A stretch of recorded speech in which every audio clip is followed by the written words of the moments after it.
on in. The water's fine. Get sucked in by the Triptide. Welcome back to Triptide. Okay, we are recording. Welcome. I know you guys are desperately waiting to hear what we have to say. So, Sean, take it away. Well, today I rode a dirt bike. Like a full, gasoline, multiple gears. And it was incredibly exhilarating. I mean, I've ridden the dirt bikes that, like, it's only gas and brake, those really small ones, but this was like the first time where I actually had to think about when to engage the clutch and when to start applying gas and getting it in the next gear. And it's really terrifying. I have a newfound respect for anybody who rides motorcycles or dirt bikes. But as fun as it was, I am never the person to kind of engage in high adrenaline activities, such as riding dirt bikes or going on roller coasters, especially. Don't give me that look. Why do you think that is, though? What is it that you are opposed to, even though you found it exhilarating? Well, first of all, you get on this bike and this thing is like 800 pounds or something. Like, it's a really heavy machine. And it's also incredibly powerful. Like, there was definitely one time where I fucking got launched. Not off the bike, but I just engaged the gas too hard, and I was going way faster than I was comfortable with. And, like, my family behind me was like, oh, like, they got nervous for me as well. So just knowing that there is a chance for injury, especially for the dirt bike case. We'll talk about roller coasters in a second. But the fear of injury for me is incredibly steep. But I was safe the whole time. I was wearing protective gear. Like, I had a helmet on and some gloves. That's protective gear. Those gloves are really heavy. Yeah. And like, I knew there were definitely times where I was coming around a turn and I kind of panicked, like, oh, I'm going too fast. And the way to just not panic is to engage the clutch, and you're just coasting, like, and you can put your legs down at that point if, and I definitely did that a few times. But although I had like such a really awesome experience, I would probably do it again, but I'm not like eager to do it again, and I don't know why, because I wish that I was more an adrenaline-seeking person, for sure.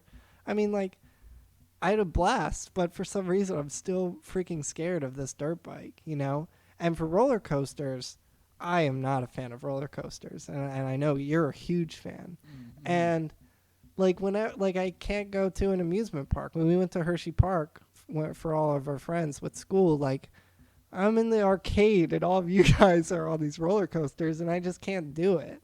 And I don't know. I don't know why that is. You can do it for sure. I think the first thing I'll say is the closest I've come to a dirt bike would be water skiing or snowmobiling. Not water skiing. You've been snowmobiling? Yes, all the time. Jet skiing is what I meant. Oh, jet. I've been on a jet ski too, though. Whoa. Because in the Midwest, my family has a farm there. That's the middle of the West. Yeah. And there's really no law, it's a farm. You do whatever it's a lawless land. Yeah, I swear I've told you this before. Yeah, we used to crank some snowmobiles up fast, and you would tie a sled to the back. So one person would be on a snowmobile, and the other person's on the sled. And on the snowmobile, you'd try to whip the person behind you off. That sounds like so much fun. It is. It's a blast. I've done that with a truck, but never with a snowmobile. I think it feels a lot safer, one, because everything is snow, and two, because you have a lot more, control. Versus, yeah, like, I bet it's probably heavier than the bike. Yeah, it feels very, like, small yet powerful. Yeah. Which is a weird combination. But roller coasters, I think you're totally capable of getting on them. The hard thing is you need to accept that someone's gonna force you. Like you need to be like, take me to this amusement park and make me get on a bunch of roller coasters. And even if I say I don't want to, make me. And that's But- how you're gonna get over it. Yeah, I mean, I've been on a few roller coasters. I've been on the old wooden ones, and then I went on the one at Hershey Park. It's like blue and orange, and it has one loop-de-loop. I did that. I don't remember the name. Like, there's some people who know all these names off the top of their head. I did whatever that one was called. And, like, man, just like the stomach feeling, and I get off of it, and I'm, like, freaking trembling because, like, you know, it's like anything that you're scared of. Like, going up to it is the worst part. Like, waiting in line, you're like, like for me, like, holy shit, like, I'm about to do this thing that I hate doing, and I already put it in my mind that I'm not going to have a good time. And partly because of my fear, you know, but when you have that mindset, that's exactly what happens, and I just don't have a good time, and I'm so fearful, and I'm so scared. So it really was interesting for me today going on the dirt bike, because at first, you know, I was going to chicken out because the Ravens were on, and I'm a big Ravens fan. So, but I was like, you know what? The Ravens are probably going to lose anyway. So I was like, I'm just going to freaking force myself to do it. And I'm happy I did it. Like I said, I had a great time, but I'm still very scared of doing it. And it's probably something that, like, with practice, you know, I might overcome this fear. But it was just something that, I don't know, I had a really interesting experience today riding this dirt bike. So what I find interesting is that you know, to me it's like in the line, I find it very much I'm waiting to get to the roller coaster. Like the line is the part that sucks the most because you're not at the roller coaster, Yeah. not because it's coming. You know, I'm not clinging to the line. I'm trying to get out of it. Yeah. So it's definitely a different mentality, which plays into things, I'm sure. But I don't know. I think when I was really young, I was more afraid, and that was part of the excitement. But I went to, I want to say Six Flags, not that long ago. Which one? Great Adventure, I want to say. Okay. And I just, like, I had a good time. I wouldn't say I felt scared on any of the rides anymore. I think it is like that part of me has just disappeared. And I think it's because just once you go on a certain amount, it's fun, but you don't feel like scared anymore. That certain thrill seems to disappear, at least for me personally. Do you have a fear of heights? I know I used to, and it wouldn't be a fear of heights so much as I would like looking over heights at tall buildings until I got uncomfortable. Like I would, like, you know, my grandparents had a condo in Florida, and they lived like just pretty high up in it. Yeah. So I would always look over the railing, and eventually I'd be like, oh, that's really far away and I'm uncomfortable. Yeah. But I would still look over the railing all the time. Like something drew me to that distance from the ground. I have a very severe fear of heights to the point where, like, even just looking up at a tall skyscraper when I'm walking through New York City, I get vertigo from that because it's like, holy shit. And one time, have you been on the Vessel? I don't know what that is. It's kind of I think it's an art project, but it's this kind of hexagonal or octagonal shape in New York City, and it's only a few stories up, and it's just a series of stairs in this shape, and you just basically walk to the top and then you walk back down and you're $20 shorter. But I did that with with Elena, and I was scared of that the entire time. But I still force myself into these situations, which I'm proud of that for sure.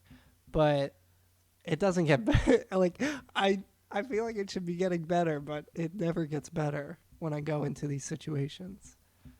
That is an odd position to be in, because I feel like you still have that desire to feel this thrill, but the thrill is uncomfortable. Well, Like, the there's a motorbike was a duality. thrill, but going on top of this however many story sculpture, that was not super thrilling to me.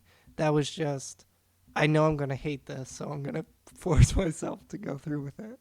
And it was the same for the roller coaster as well. So you don't even like enjoy yourself in these situations. No, but I do enjoy the feeling of I did it. Like the second my foot hits that bottom stair, I'm like, oh, I'm glad I pushed myself through that. So this is like your Tony Robbins. You know who that is? No. I think it's Tony Robbins, but it's the guy who's like, believe in yourself and you will be special. And, you know, people pay him a bunch of Wow, money, but I'm special. and he does the thing where you walk on coals. And Yes. your mind is able to make it so that you get across as long as you don't focus on the heat or something. Yeah. So yours, I think, would be like a really tall, fragile staircase, and you just That have would be to, you just terrifying. you just have to tell yourself, you know, whatever it is that you tell yourself, and get to the top. And I think that would be your moment of like breakthrough. And you know, everyone's is different, but the idea of like you can really do anything if you just put your mind to it, and I think that's what he's trying to convey. I think mine would be something involving spiders, so I guess I'll never get there. You just have to be in a room full of spiders. I told you I went to the Washington, D.C. Zoo, and they had like a bird-eating tarantula. I think I sent you that picture. Probably. Because I knew you You're would a hate bad it. friend. That thing was so scary. And it wasn't moving or anything. It could have been fake for all I know. But, man, yeah, just putting myself in difficult situations, I do it all the time. And I just have a lot of irrational fears. I'm a fearful person, I guess.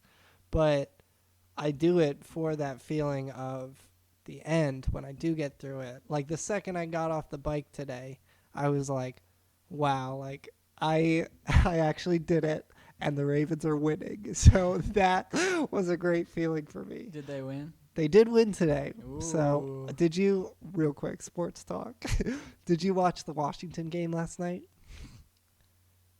Bro, you missed out. Like, so it's Tampa Bay with Brady, Antonio Brown, Gronk, like Fournette, like just they have a pro offense.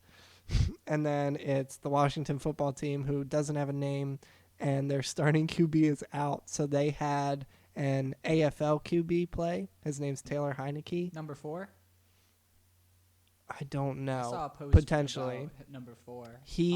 This dude, I never heard of him before. Killed it. And I guess he had played a few games ago too, but man, he really stepped up to the plate. Like they're in a playoff spot. You're facing Tom Brady of all people, and he like carried that team on his back, and they still lost. But they lost like to one. There was one pass, and if his receiver caught it, like they would have had a chance to win the game. Like it was like a Cinderella. Like any sports star who's like fourth quarter, no timeouts. Like, when you're a kid, you dream of these situations. Like bases loaded, you're a pitcher. There's 2 outs. Like you got to throw the game-winning strike, shit like that. And it was seeing one of those situations happen for this guy. But it was just very entertaining. I get it. It's also like the fact that he lost to me just makes it another Tom Brady played an easy football game. Like that's all it was in my mind. And yeah. I'll be excited when he loses again. He just has any receiver he wants, and that's been the case for his whole career. Or even if you're not into sports, and I know you probably can't watch this game now, but even if you're not into sports, the underdog story that was happening in this game was movie-like. It was super satisfying to watch, and he did an amazing job. So anyway, that's my sports rant. Well, Packers and Ravens are both going to go as far as we can until we're We've got the Chiefs next. Easy clap. For all of you sports fans out there, I'm pretty sure the Chiefs are like worse than the Browns, to be fair, Oh, Browns were beating the Steelers when I left today. Yes. To date this podcast. Yes. Yeah, this podcast is now about sports exclusively. Mm-hmm. But we have a few questions. One I wanted to run by you. I think it's really good. It comes from Schmon McGee. Our favorite. So, well, first off, in my solo episode, I talked about conventional current, and he said it could go jump off a bridge. I really appreciated that. Thank you. He left some nice words. I do agree, but and with my major, I'm now using conventional current as well. You're a trader. Yeah, it's pretty annoying. Yeah, okay. I know.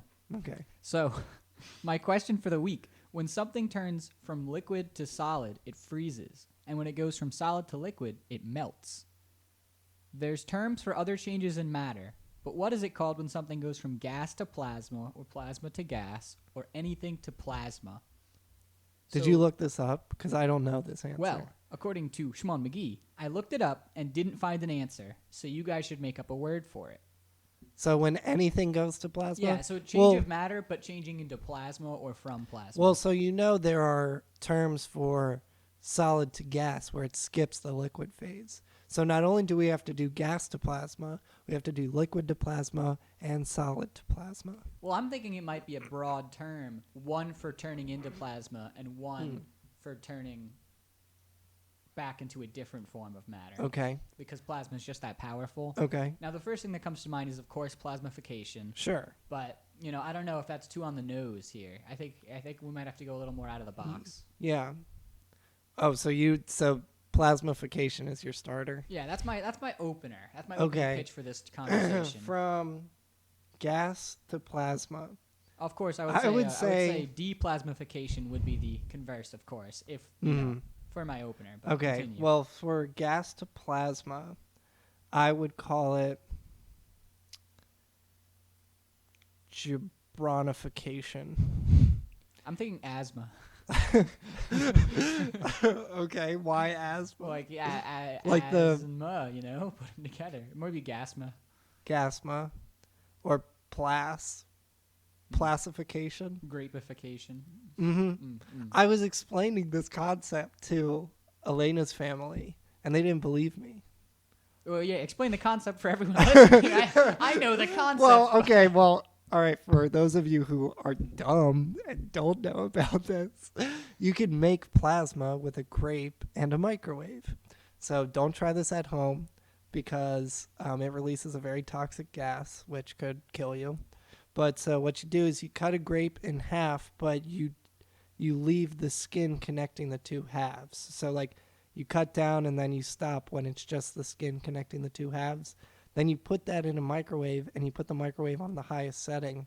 And then the microwaves react with that piece of skin in the middle, and that is what actually turns to plasma in your microwave. So it'll cause a fire, there'll be some toxic gas, but on the bright side, you'll have some plasma. And so going from that solid state of the skin to the plasma is now called placification.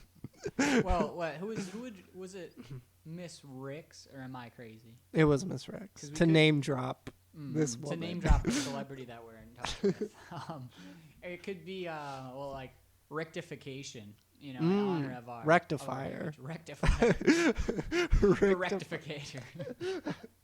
The rectification process is very And the toxic. de-rectification And the process. I like this answer. All I right, think so that we're going is with the de-rectification process and the rectification process. Rectification, of course, becoming plasma, and de-rectification becoming not plasma.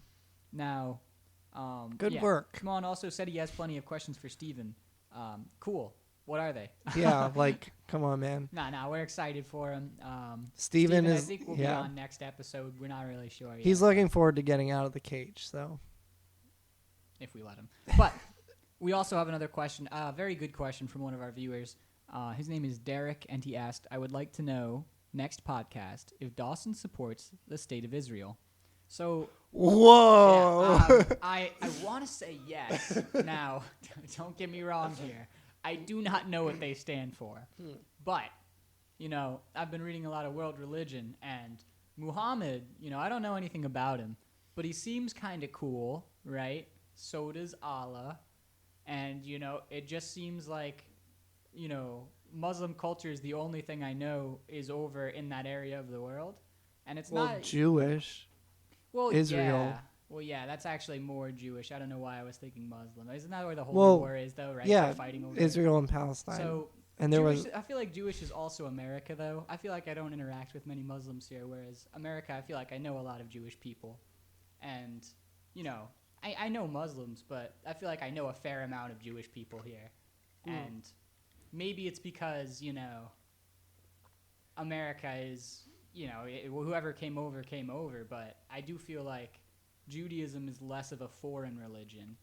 Not that, America has a religion, but just population-wise, the amount of people who are Muslim seems low from my personal experience. So you're going to give the Holy Land to the Jews No. because you know more No, Jewish no. people. I would say I'd give it to the Muslims because they seem cool, and I feel like the Jews have also a large population in America. Now, I don't understand the political backing to this, and I am curious, what is going on in Israel? Do you know anything about what's actually going on in Israel right now, or do you just know well, the not big right picture now. I know, theory? I know the big picture and how Israel was formed and the 6-Day War that happened over there.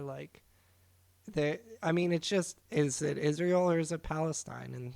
And that's going to be the debate for as long as that area can be claimed. Yeah, it's interesting because I do think religious war feels so outdated because No, it's still very much. Oh, it's very present. Yeah. But thinking about, we came to America for religious freedom and then, forced our religion on people for a long time. Yeah, And I feel like America, as one would do. Naturally. I feel like America has finally reached the place where even there's a social level of pressure to be religious, I think. And you could see for a long time there was freedom, but people hid their atheism historically because they would be outcast. And I feel like recently we've gotten to a place where you can have whatever religion without being really outcast, or whatever lack of religion.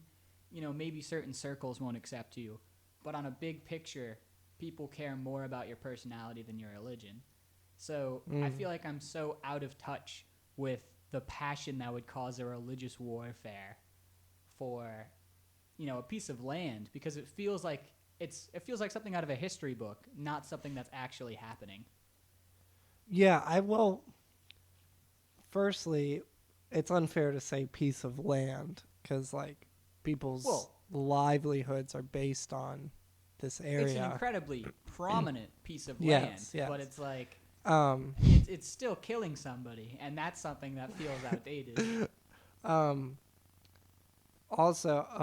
Well, firstly, to answer this question, I don't think we're the guys to answer this question. I think I said I supported Israel, but then supported the Muslims, Palestine so I would really instead. be supporting Palestine. So Yeah. I've taken a bit of both sides here for you, Derek, in case you're really strongly leaning one way. I would love you to give us some information in the comments about why we should agree with either Yeah. Israel or Palestine. All the viewers out there, really go hard on this I one. find it interesting that sharing was never an option. Well, yeah, and it's obviously such a complex issue, but it seems like, why not just have it be both, or even cut it in half?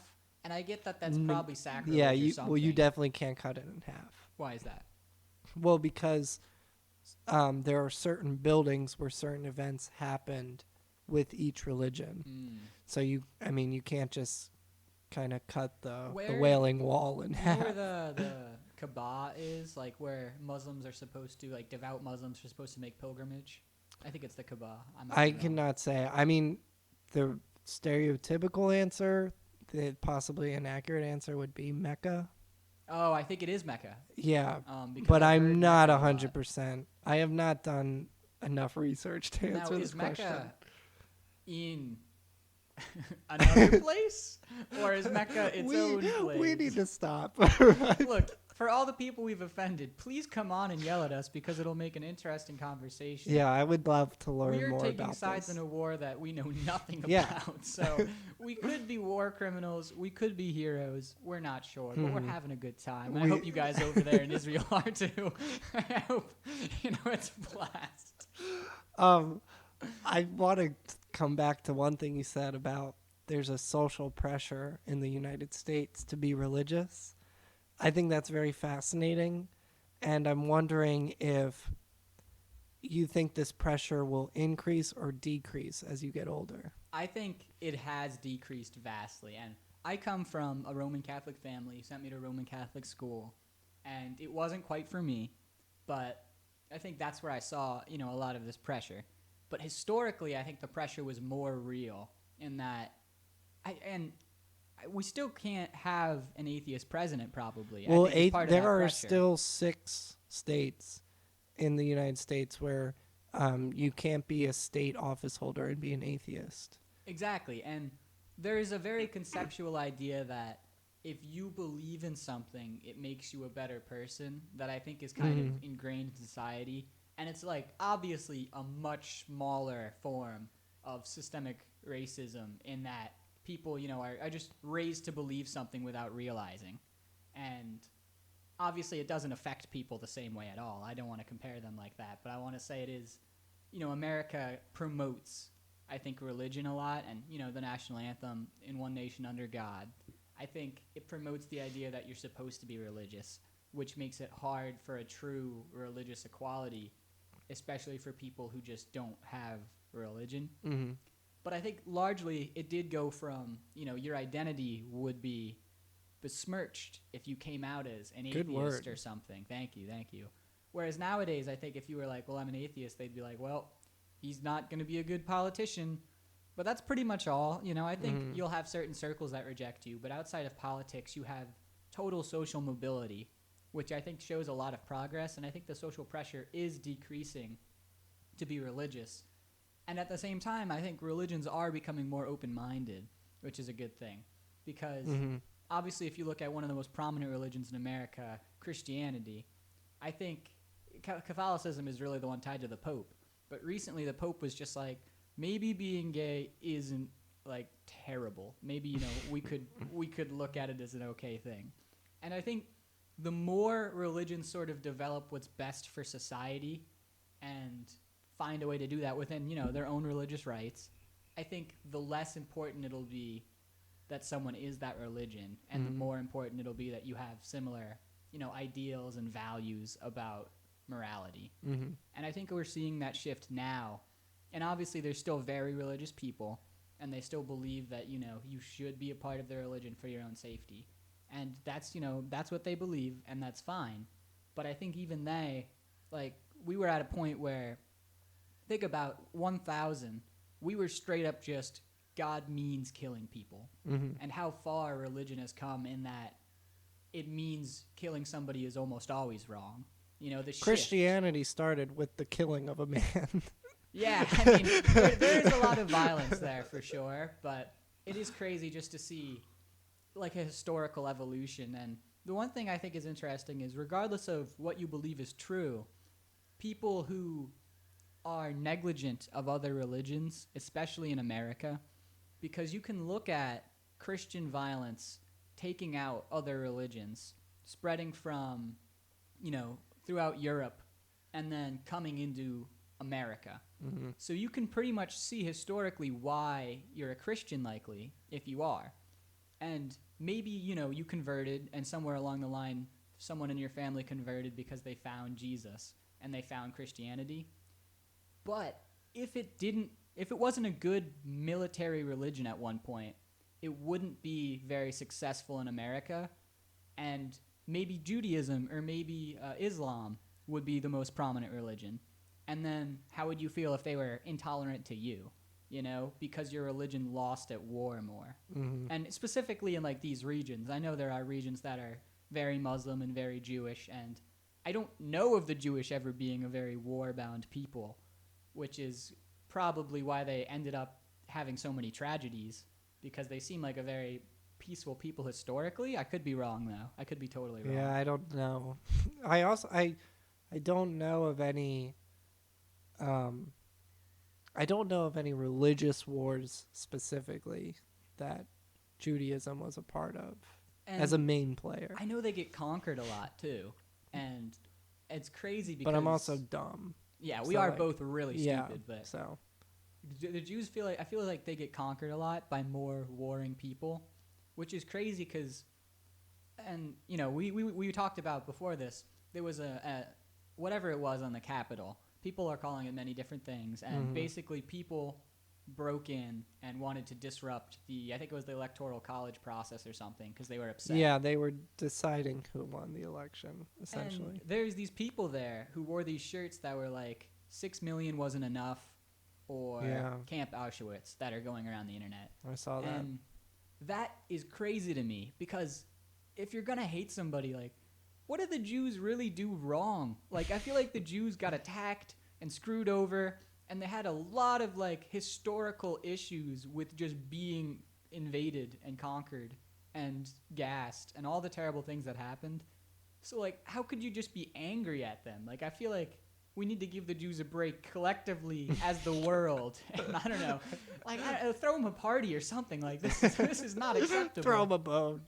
Honestly. I think, well, there's a ton of conspiracies about, you know, the stereotype that they make a lot of money and they have power in banks or whatever. Like, those stereotypes. And I think those stereotypes lead to these conspiracies of poor hating the rich and rich almost being associated with Judaism. Here's the thing that blows my mind, though.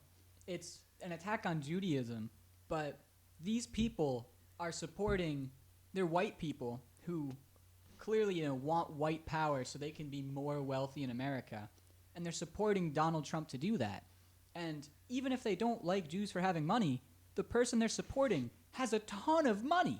So they're really just saying, we want the rich to get rid of the Jews because the Jews have too much money.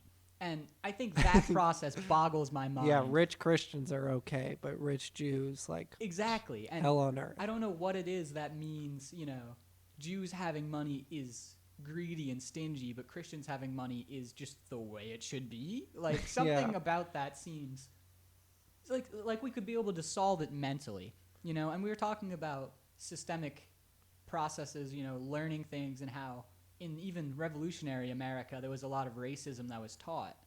But it's so hard to imagine having access to the internet and not figuring out anti-Semitism is, like, terrible. It's just one of the worst people you could be in the world. Well, I find that with anything, it's obviously especially anti any religion, how anybody can be that blows my mind. But in this day of information, the age of the internet, how people can also be devout, fill in the blank. Like, I always find it interesting when I meet somebody my age who is a devout Christian, a devout Jew, a devout Muslim. Like, just my lack of religion in life, you know, my conversion to atheism, I just find it mind-boggling that other people don't go on similar paths in life, because I really feel like I didn't take too many extreme steps to get to my current mindset, you know? And here's the thing, though. A lot of people don't want to be where you're at. Either, I think a possibility is people are often scared of leaving not only their culture and their background, but their religious protection is essentially what a lot of the concepts are to them. And then the other side of the coin is people just, they genuinely feel either better or happier or more connected to things if there's a God. Sure, and I understand that. I just find it interesting being devout and having that mindset. Like, I think my own mom is a good example of believing in God, but also being a healthy skeptic towards it. And I think you can find that balance. I just find it interesting people don't. Yeah. And I think... And I think I've always believed, you know, if you're not skeptical of your religion, you are getting a lot less out of it than someone who is.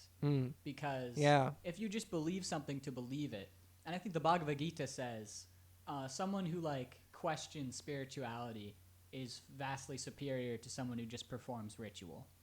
And I imagine, like, how many people go to church because they have to, and then they go home and they're like, oh, now that church is out of the way, you know, I'm saved.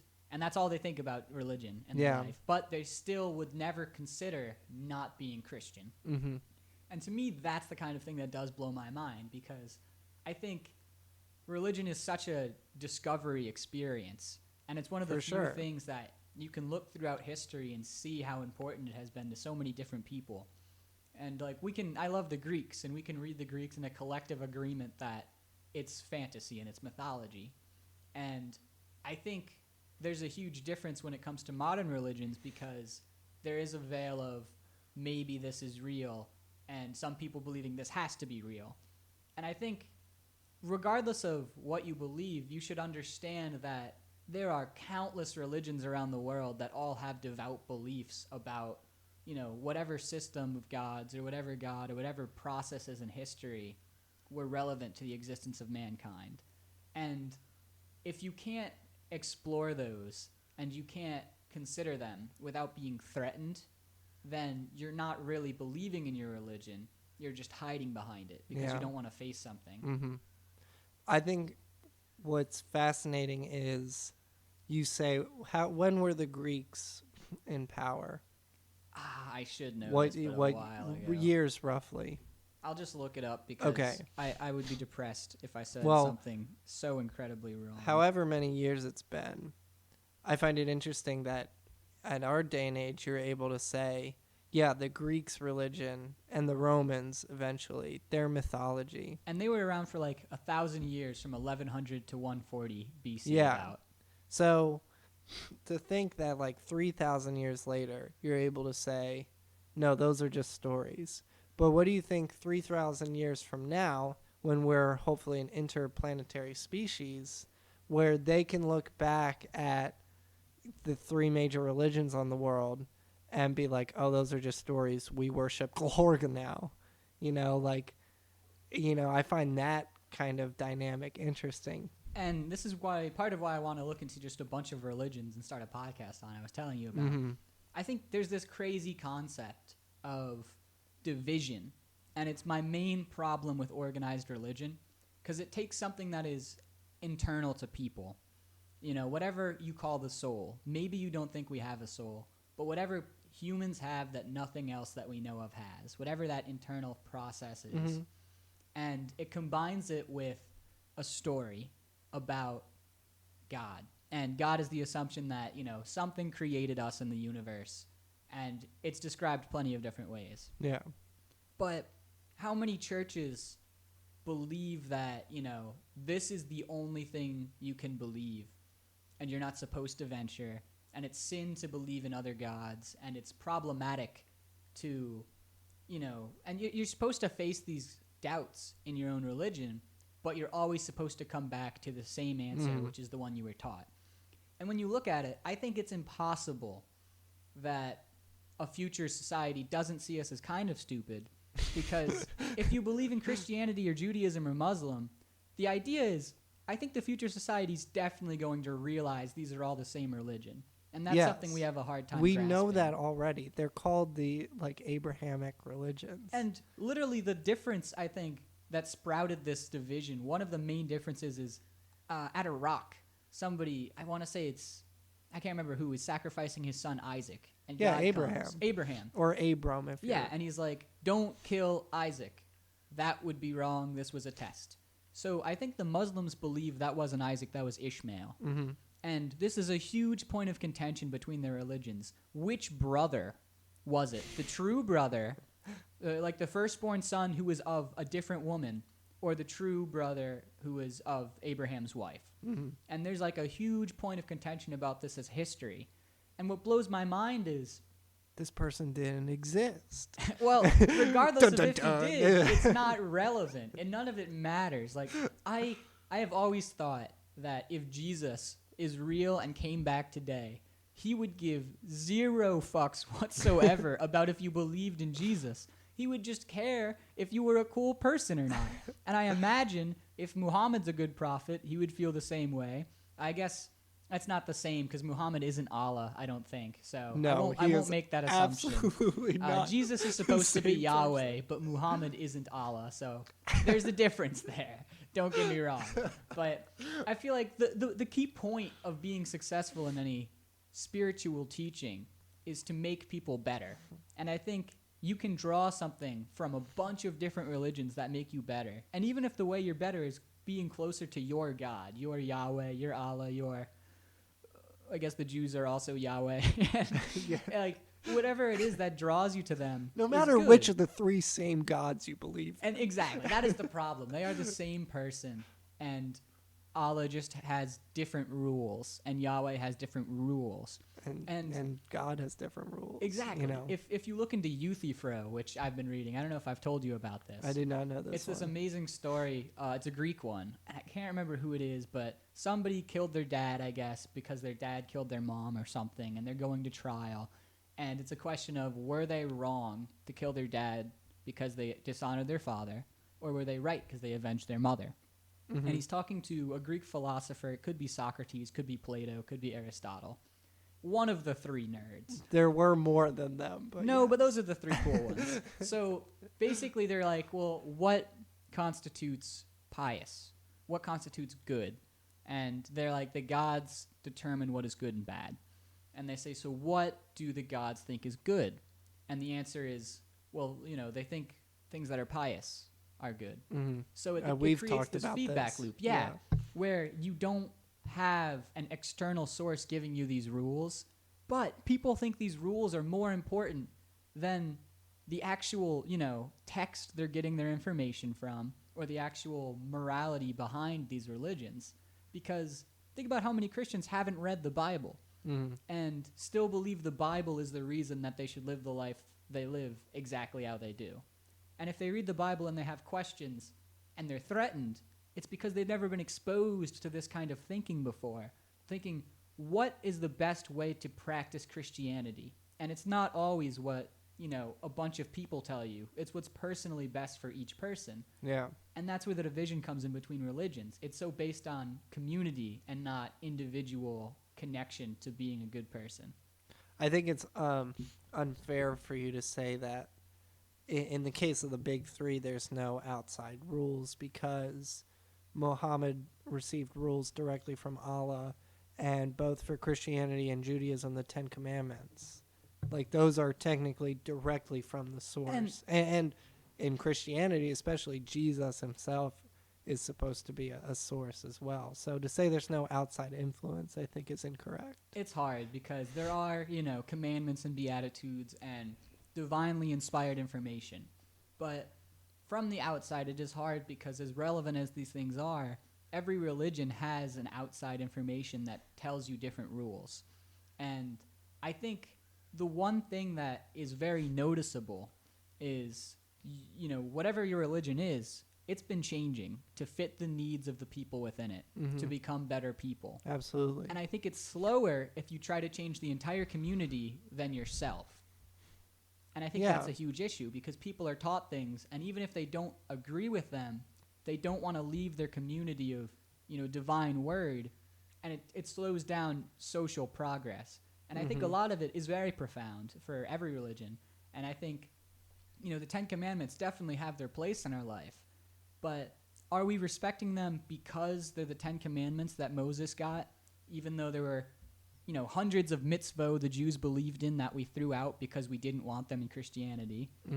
Or are we believing in the Ten Commandments because they're moral rules that matter to us? Are we keeping the Saturday Sabbath holy? Are we resting every Sunday? Keeping the Sabbath, which is Sunday, holy. Are we doing that? And I think a large amount of people aren't, which shows that it's not so much about the Ten Commandments, but it helps you connect to that story, that ideology of God. Because think about, you weren't supposed to go anywhere on Sunday, not supposed to work, unless it's leisurely. That's what that commandment means. And people broke it because they just couldn't keep to that and keep up in their lives. And it's a personal development and a growth where people are like, I need to do work on Sunday, but I'll still try to be a good Catholic, I'll still go to church, and I'll still try to be a good person. And I think if you have that mindset, that is vastly healthier than I'm unable to defy these rules at all, or there is some eternal punishment. Yeah. I think that is a fear-based concept that applies to people who are trying to become the most loving versions of themselves. I agree. I don't know if I have anywhere else to go on that, unless you have anything more to say. I did hear, I want to get your opinion on this one thing. I heard it's a line in a country song I was listening to the radio today, and it was, Buddha would have been a bad Christian, but Jesus would have been a good Buddhist. And I thought that was a very interesting observation. And it's sad because it's very true. Because Jesus is this so smart, intelligent person who is like, man, I want everyone to be happy. And he's like, he gets upset sometimes. He's like, whoa, you're taking this temple. Fig tree. Yeah, he's like, this fig tree makes me mad. So that's not a good example. But when he goes to the market and he's like, you guys are just disgusting, trying to be greedy at this sacred place, flips everything over. He's like, I am in charge now. You know, he shows sometimes there's, you know, anger and sometimes there's love and peace, but ultimately he is this super loving figure who wants to be the best version of himself. And so is Buddha, but Buddha doesn't believe in any sort of rules. He just believes in you are already enlightened, but you have to figure out that you are. You have to wake up and all of a sudden be enlightened because, and maybe there's work to get there, but it's not that you're, you know, it's not like you have to go through a process. You just have to realize you've already been there, and it takes a process to get there sometimes. So Jesus would be a good Buddhist because they don't have rules, and he's a good person. But the Buddha wouldn't want to, like, you know, have Eucharist every day and go to church because he's like, man, I just want to meditate and try to find out how to be the best person I am. Yeah. And I think religions, like, I think every religion should be compatible with Buddhism because Buddhism is just so chill. He was like, we don't believe in a soul or an afterlife, but that doesn't mean they don't exist, and that doesn't mean you can't believe in them. And that concept alone is so valuable. Like, I don't have to believe in this, but, you know, you still can. It's just about being open-minded. Exactly. I mean, that, you know, to very generalize Buddhism. But I mean, it really is. He's not saying anything profound. He's just kind of pointing out the obvious on how to be a good person.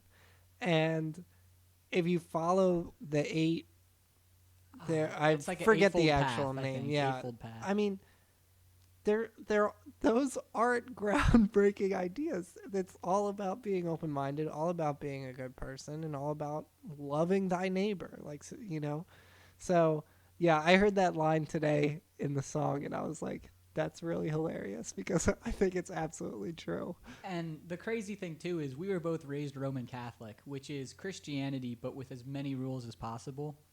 And I want to explore. Well, what do you think about the Mormons?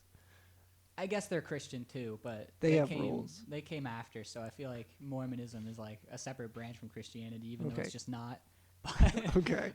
Like I want to explore like what is it, a Methodist and other forms of Episcopalian, Christianity. Baptist. Because from the people I've heard who are a part of these Seventh-day Adventists, it's the same thing as Christianity, but they are more willing to give up certain things that are, you know, rule and law. Well, that was Martin Luther's whole thing.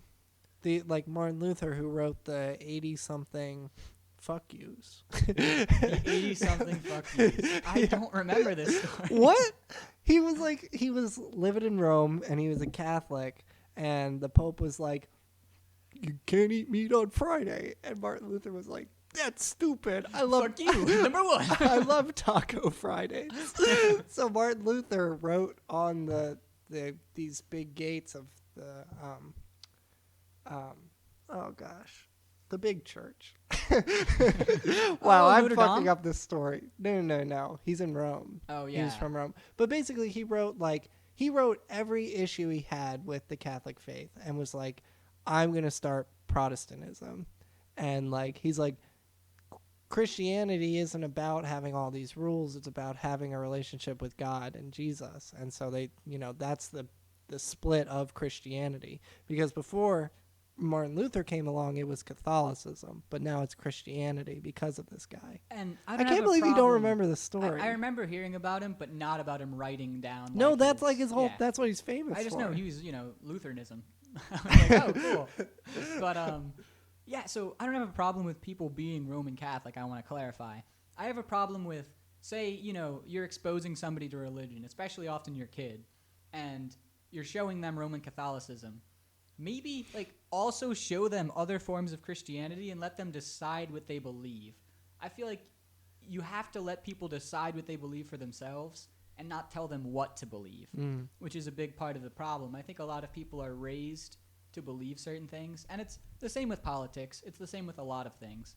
But I feel like a lot of people aren't believing their religion because they take the time to develop in it, and they're losing the ritual and the sacredness of religion, which is crazy to me because as somebody who's not tied to, one religion, I feel like there's a lot of sacredness and profound things in the world that you can really connect to. And I think when you're tied to a religion, that's expected to be the main source of it, but a lot of people aren't that interested in their religions anymore because nobody wants to read this massive book. Nobody wants to, sleep every Sunday when they have an exam coming up, Like, people just want to live their lives the way they do. And I think if we're able to expose people to all of these different religious ideals, maybe they'll pick one religion that's confined to a set of beliefs. I don't have a problem with that, but they'll at least understand views of different parts of the world and different religious factions that can really all come together well. They mesh, and I can't remember who it was, but they were saying anyone who's really enlightened doesn't have a problem with anyone else who's enlightened. Yeah. You'll never see two enlightened figures arguing about the nature of God and what his past is, because they don't care. They maybe believe something about it, but they see somebody else who's really trying to better themselves and connect to the world, and that's all they care about. And I feel like we can really promote that if we get over this idea of one religion is the only thing you should be exposed to, rather than even maybe believing in one religion. Like, I get why people think this is true and I want them to believe it, but expose them to other religions, and if they choose to believe that instead, that's what they're drawn to. That's how they're expressing their spirituality. Yeah, and like when you're being exposed to these different religions, you should be careful that you're not being exposed to moon rays. Yeah. Has this ever happened to you? Ow, the moon is burning my fragile Irish skin. Well, now from the makers of sunscreen, we're bringing you Moonscreen. With our revolutionary new formula, you can now protect your skin from the harmful moon rays. Our formula contains sunscreen, milk, and blue food dye, which provides 10,000% protection. One bottle of Moonscreen protects against the rays of up to 80 moons, perfect for your spring visit to Jupiter. Here's some of our satisfied customers. I've killed for a bottle of Moonscreen. But wait, there's more. If you call the number on your screen now, we'll throw in our patented moon glasses. Not only do they protect your eyes, but they're also fashionable. So don't be a slut. Call now. We know where you live. Do not purchase Moonscreen if pregnant, have pre-existing medical conditions, or are white. Moonscreen may spontaneously combust when exposed to moon rays. If this occurs, please contact your doctor. Blue food dye may cause certain diseases such as gambling addiction, hypothermia, or Stockholm syndrome. Do not expose the Moonscreen to light, especially sunlight, which will kill it. Do not let it come in contact with water, and above all, never feed it after midnight. And finally, have fun. There's something to talk about. Okay. If you're ready to do something Sean likes, I want to pitch, since we haven't really been on top of searching for songs, I'm going to do, what's it called? The one Pink Floyd song where they yell and they just lose their mind. Oh, Great Gig in the Sky. Absolute banger, yeah. Oh, man. I don't know if I have a Sean Rec this week. Well, think we're about to have a conversation. Yeah, wait. Okay. I won't rush you. Yeah, I got it. And we're back. Welcome to Triptide. So, we left off talking about intense religious spirituality and belief. We're coming back now that we have our moon screen and our moon glasses. We're all swagged out. I'd like to give a huge thank you to that corporation. On this idea that how much would it have sucked to go anywhere before GPS? Do you remember your parents looking at maps? Yeah. Well, my parents used MapQuest all the time. I can't say I remember them pulling out a map. We definitely have had maps in the car, but the big thing before GPS came around was MapQuest, and it was like, oh, we're going down to vacation, make sure you print out the MapQuest before we leave. And they'll print out a fucking novel of pages of stay on this road for a certain number of minutes, turn right here on this road. Did you use MapQuest? I think my parents may have had something like that where they had directions, but I do remember at some point we had to pull out the atlas and we'd look for where a road is. And holy shit, an atlas? Yeah, we had an atlas that was used, and it was only when we went Midwest and it'd be like, to Holy me it was cow. just like, fuck. Like, when I was learning to drive, I was like, McDonald's, boop, and I would just follow my GPS. Like, I cannot imagine trying to drive without knowing like what to do next. My parents still don't use GPS because Even like on long car trips. like half hour, like up to half hour. Like Okay. my mom called me one time because she was on a highway in Maryland and was like, "How do I get back to your sister's house?" And I was like, "Mom, I don't know where the fuck you are. Like, how am I supposed to tell you how to get back to my sister's house? Go on your phone. Like, you're on a straight road right now. Like, just take out your phone. You can say it to Siri. You don't even have to look at your phone. Just talk to Siri and be like, take me to this street, and she'd do it for you." Like, my parents still don't understand GPS to this day. And I get after driving so long without it, but I'm thinking like just how fucking easy it is to drive. Oh my goodness. Like the idea of driving and there's all these exits and you have to make sure you find the right one on the map and then match up the number on the sign to the one on the map. Now your GPS, like we're so stupid. You'll be driving and the GPS will be like, "Don't exit." I'm like, oh, perfect. Like, I'll just drive straight some more. Like, Well- the fact that a GPS tells you not to get off the road you're on is helpful, but it really shows how lackluster like our brains are when driving now. I love that it tells you what lane to get in now. I use Waze. Okay. And holy cow, that feature is so helpful sometimes, especially when I was driving in New York and there's like 20 fucking lanes you can get into and they all have different, exits and road names. So that was super helpful. I also like that we had to put in the recalculating feature because they knew people were not going to be able to follow simple instructions, or like if you can't get over to the exit. But yeah, I remember when we got a GPS. Did you ever get like the box that you suction cupped to your dashboard? We had a physical one for a long time, and for the first time I have one in my car, but it's also just on everyone's phone now. So I haven't used a GPS in a long time. We still have our GPS. We never use it anymore because I just put it on my phone now. But yeah, I remember when we got the GPS and we took a vacation trip to North Carolina and, we still printed out the MapQuest because my parents didn't trust the GPS that they bought, but they used the GPS.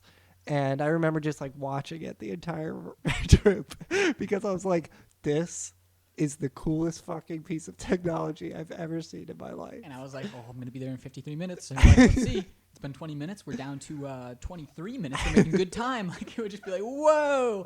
And you would see the little car, and he was like, that's us. We're on the road. I do got to admit that it is really satisfying when you beat the estimated time on the trip. Like, I do feel pride in shaving off a few minutes. I don't know if it's because it changes or because I don't pay enough attention, but I feel like I'm usually pretty close to my estimated time, which is crazy because when I get to these highways, I will go like 90 for a long period of time. And I'm like, the speed limit's 60. So either Google Maps is expecting me to speed or like I'm missing something here. Like, I don't know how I'm not destroying my time based on how I'm driving. I think it's definitely recalculating the estimated arrival time. Based on your speed, your average speed. Yeah.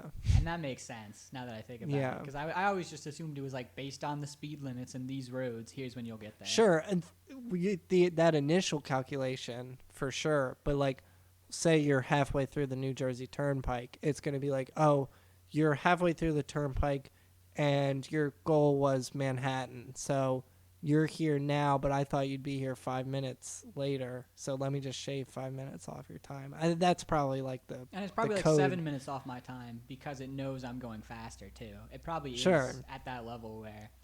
And Waze is able to tell you what your speed is and that if you're going over the speed limit. And I think our old GPS used to do that too, actually. Ours did which not. was cool, but it's weird because it shows me. I use Google Maps and it shows you like the sign that shows how fast you're supposed to be going. Yeah. But I never pay attention to that. Like when you're on a highway, It's got time for speed Exactly. limits. When you're on a highway, it's like you're going as fast as you can, based on the other cars around you. And then I see a sign, and if it's like double fine or strict or anything that implies slightly more police presence, I go like 5 to 10 over the speed limit for a bit and kind of like reset my pace so that way I don't get busted. Does Google tell you where cops are? No. Waze does, I know. It's so nice. And it's accurate, I would say, up to 80% of the time. You go 90 on the turnpike? Yes, and the thing is, I drive That's late crazy. at night a lot, but I know people have been pulled over there. I feel like when I'm on the turnpike, I can floor it. There's not many people around me. The people in front of me are flooring it. Like every time I drive to New York and back or Jersey and back, it has been a beautiful drive That's where I have crazy. been flooring it. Jersey cops are the fucking worst. And I don't know. And I passed, everyone bro, around me's been zooming. I just went to New York the other day, and I passed like 4 cops on the turnpike. And it was a big stretch in the middle where I went slower because I saw like 3 cops in a row. But, after it was a little out of there, I was back to zooming, and everyone in front of me and behind me was going pretty fast. Yeah. So I was like, something's going on here where I'm allowed to accelerate. And, I took that opportunity. I was driving past the Monster Mile, and I'm going about 80 in that area. Classic. And this cop comes up behind me, doesn't put his lights on. He's right on my ass, though. So I get into the other lane, and I bring it back down to 70, which is only 5 over the speed limit in that area. So I'm going 70 miles an hour. This cop fucking hits the gas, still doesn't have his lights on. He's not responding to anything. He's zooming past me, easily going like 85 miles an hour. Then another cop, one was a marked vehicle, one was unmarked, right behind him on his ass was going 85 as well. They were like going to lunch or something, and they ran right past me. And I was like, fuck you. Like, because I know if I started to hit that 85, I feel like he would have been like, whoop, whoop, like, fuck you. Fuck those 2 cops I saw. Honestly, I think that'll give us some good ratings right now. Yeah, for sure. It is crazy. It would be nice to be a cop just because I could finally speed without worrying. Well, Like, even if you're related to stop you? cops, they give you here's some insight.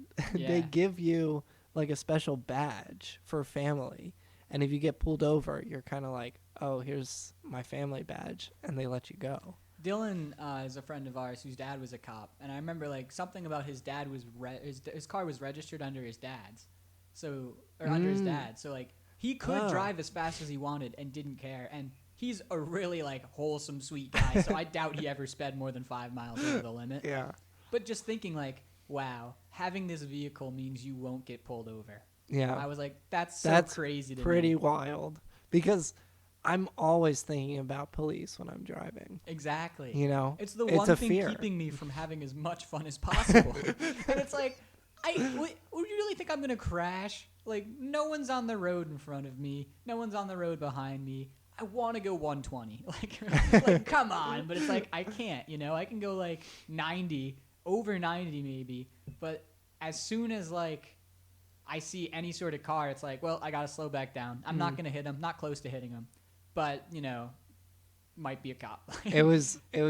I want to ask you this after I tell this story. So I was near the Newark airport in Jersey, and I'm just getting on the turnpike, and there is this beautiful white Lamborghini next to me. Like, I don't know the exact model because I'm too poor for that, but just like one of the most expensive, one of the most beautiful cars I've ever seen in my life on the road.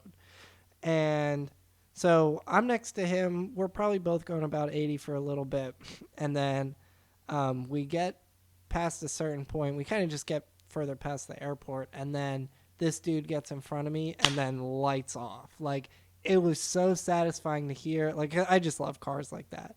It was super satisfying to hear. It was super satisfying to see him go that fast. But I'm always torn on whether or not I'd have these fancy-ass super fast cars because you can't fucking use them anywhere because that dude probably got pulled over 5 minutes later. Here's the thing.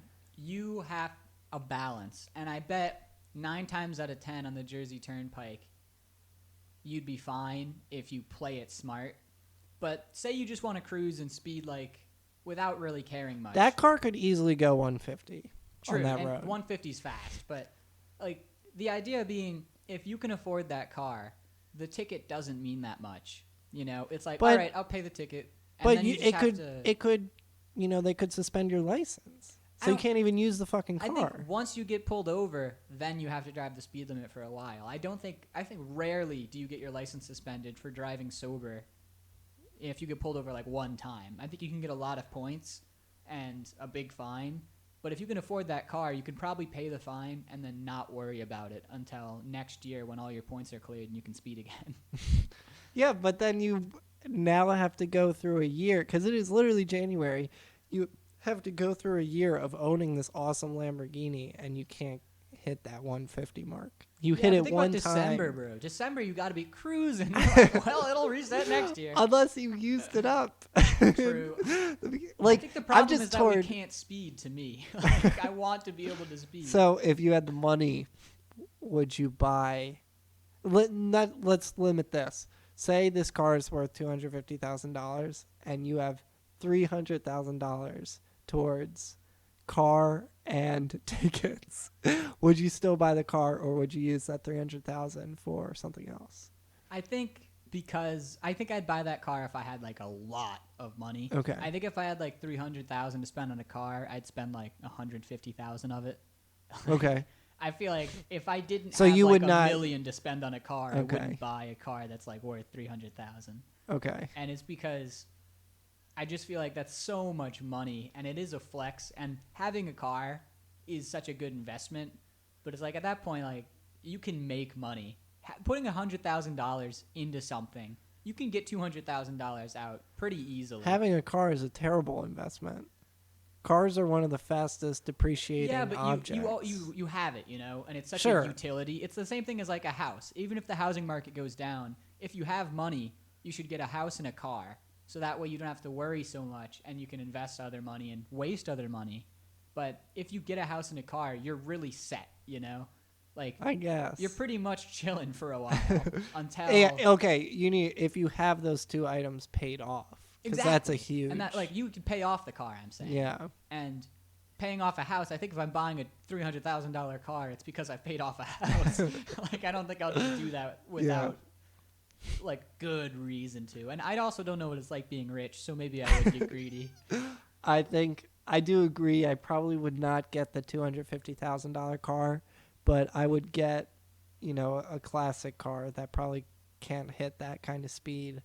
But I could still put in a certain amount of money, and cars like that might appreciate in value since they're old, but they're still running effectively. Yeah. So my goal isn't the speed of the car. It's definitely the look of the car. yeah, I think that's true for me as well. So I would not get the Lamborghini, but I still found it very satisfying to watch this man drive his Lamborghini on the New Jersey Turnpike. And I'll give people thumbs up. Like when I go by somebody with a cool car, I'll Yes, just be like, I do. Yes. I do too, and they never react. That's because they're like, oh, screw you, peasant. It's like, man, I would be like, yeah, that guy likes my car. Like I would start celebrating. I'd get out and do jumping jacks or something like that. The best interaction I had was I was walking towards my dorm, and this guy drove like a classic World War II Jeep, like paint, you know, the full green paint, definitely, you know, no top, like it was pristine. It was in great condition.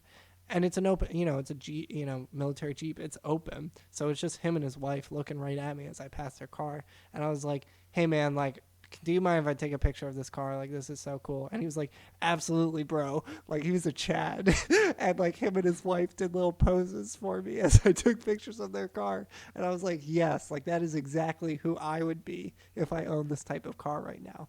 And it was like a beautiful summer day. The sun was setting. Like, this man was just going on a cruise in his 1944, you know, original Jeep through downtown D.C. It was awesome. The sad thing is, I feel like a lot of Chads wouldn't even appreciate it. You know, I feel like, and not Chad. I guess He Chads definitely being, took care of that Chads car. being studs, and not even that, but like, think about how many people would just be like, oh, you know, the old Jeep, like, Because Oh, it doesn't no. look like a sports car, right? Oh, I was fascinated Exactly. by it. And I think it would be awesome. But I think a lot of people would just be like, "That's you could get a sports car though." Admittedly, there were multiple of us crossing the street, and I was the only one taking pictures of this guy. Well, taking pictures might be a different story, especially when you have classes that you could be attending. I don't know. I just love cars. I love classic cars a lot. I've never been a car guy, but I've always been somebody who wanted a nice car. I think that's fair. I think a lot of people are like that. So we are at an hour and 9 minutes. All right. Do you have a recommendation? Oh, yeah. So our song of the week is going to be by Pink Floyd, an amazing band. It's Great Gig in the Sky. This song is essentially just screaming, and Yeah. it is fantastic. Well, just, if you're trying to fall asleep, I'd definitely recommend turning this one on full Lullaby. blast. Yeah. And I feel like there's a lot of creative music in the world, and something like that really embodies somebody who just, like, they were feeling it. They were like, the world Yeah. is spinning, man. They knew what was up. And I think so much music now is just, ooh, I'm a pop star, and I have money, and then there's like a good beat, and it's like, all right, but what are you saying? Are you screaming? I don't think so. I don't think you look like you're losing your mind. There's something to that, but we're going to go to something Sean likes. Yes, I am going to recommend a modern pop artist. Cool. No, so it's Heart of Glass by Miley Cyrus. Oh. So it's a cover, of course. Holy crap. Like, I'm not a huge Miley Cyrus fan. Hannah Montana, okay, that's my girl. But, like, Miley Cyrus, when she was going crazy, I dropped off with her.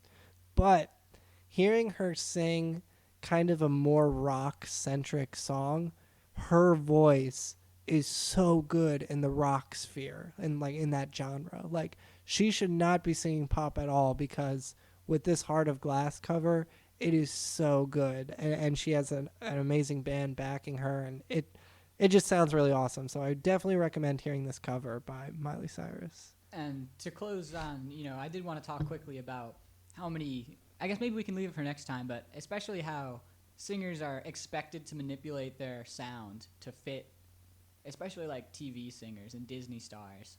There's like a genre they're put into, and it doesn't always fit their natural singing, and especially with like Madonna, I want to say, was one. And there's certain singers who like have these beautiful voices that have been altered to fit their label.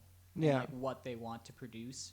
And I feel like Miley Cyrus definitely went through the struggle of trying to leave her brand at one point. Taylor Swift is the obvious example of But this. I feel like Taylor Swift made the same music. It was just edgier.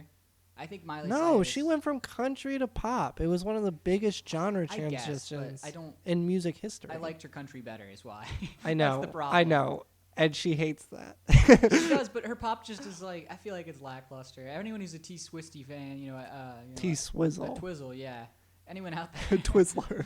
All the Twizzlers out there. Leave in the Twix. comments below why Taylor Swift's better than Pink Floyd. And if you'd like to donate, we have our link down in the below, and we also have my Robinhood link if you'd like to start investing. We'll both get a free stock, so make sure to click on that. I think the comment, if you don't mind, should be, give us examples of musicians who kind of made genre transitions in music, and let us know who they are, what their transitions were, and give us your thoughts on them, and we'll respond. Snoop Dogg's rock album?